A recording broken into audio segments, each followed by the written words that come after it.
الصالحة التي سمعها سيدها وهي تناجي ربها بجوف الليل وتقول: اللهم بحق حبك لي إلا غفرت لي وأدخلتني الجنة. فقال لها: يا أمة الله، ما هذا الدلال على الله؟ كان المفروض أن تقولي: اللهم بحق حبي لك إلا أدخلتني الجنة، غفرت لي وأدخلتني الجنة.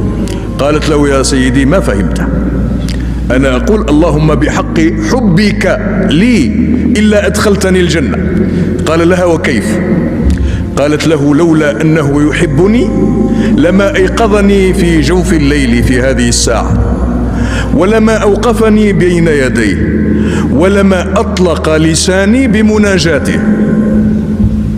لو لم يكن يحبني لما فعل بي ذلك. فهي إذن واعية بما تقول، هي تعلم ما تقول.